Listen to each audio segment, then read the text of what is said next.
बहुत समय पहले दक्षिण भारत के एक छोटे से राज्य नरवेली में एक राजा शासन करता था।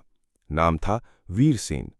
वह प्रजा का प्रिय था, लेकिन उसका कोई संतान नहीं था। राज्य के भविष्य को लेकर प्रजा चिंतित थी। एक दिन एक तपस्वी आश्रम में आया और कहा, हे राजन, तुम्हारे भाग्य में एक तेजस्वी पुत्र लिखा है जो एक दिन अधर्मियों का नाश करेगा। वर्षों की तपस्या और देवी की कृपा से रानी ने एक पुत्र को जन्म दिया, जिसका नाम रखा गया नरसिंह। शिशु के जन्म के समय ही सिंह की गर्जना सी आवाज महल में गूंजी और तब से ही लोगों ने उसे सिंह के समान बलशाली माना। नरसिंह बाल्यकाल से ही असाधारण था। 12 वर्ष की आयु में ही उसने शस्त्र विद्या, युद्ध कला और वेदों का ज्ञान प्राप्त कर लिया था। एक बार जंगल में शिकार के समय एक राक्षस ने हमला किया।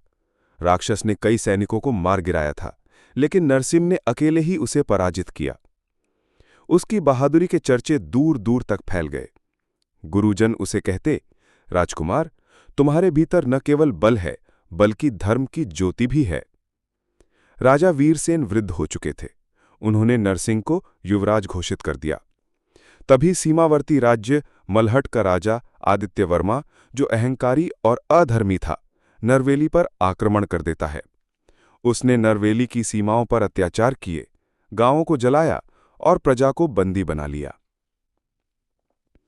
नरसिंह ने राजसभा में घोषणा की, जब तक मेरे राज्य में एक भी निर्दोष प्राणी रो रहा है, तब तक मैं चैन से नहीं बैठ सकता।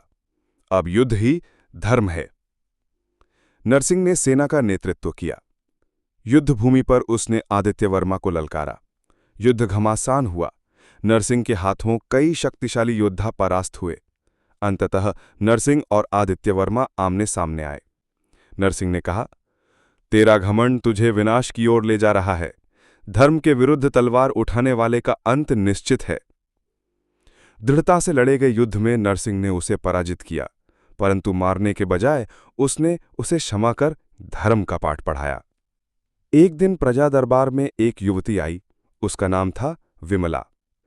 उसने कहा कि गांव के जमींदार ने उसकी जमीन पर जबरदस्ती कब्जा कर लिया है।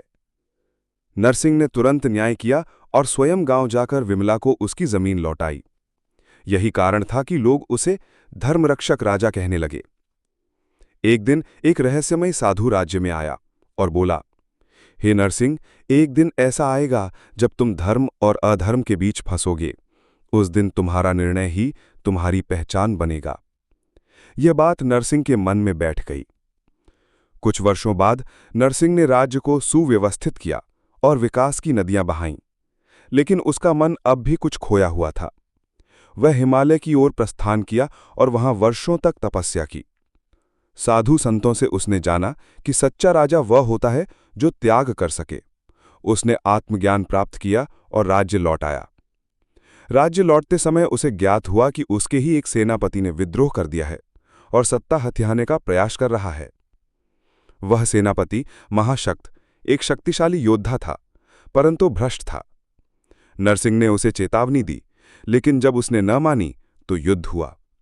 नरसिंह ने न केवल उसे परास्त किया, बल्कि प्रजा के सामने एक उदाहरण प्रस्तुत किया कि अधर्म चाहे कितना भी शक्तिशाली हो, धर्म के आगे टिक नहीं सकता। राजा नरसिंह ने राज्य अपने योग्य मंत्री को सौंप दिया और स्वयं तपस्या के लिए निकल पड़ा। अंतिम समय में उसने कहा, जो राजा केवल ताज का भूखा होता है वह स्वार्थी है। जो राजा न्याय और सेवा के लिए जीता है वही सच्चा नरसिंह है।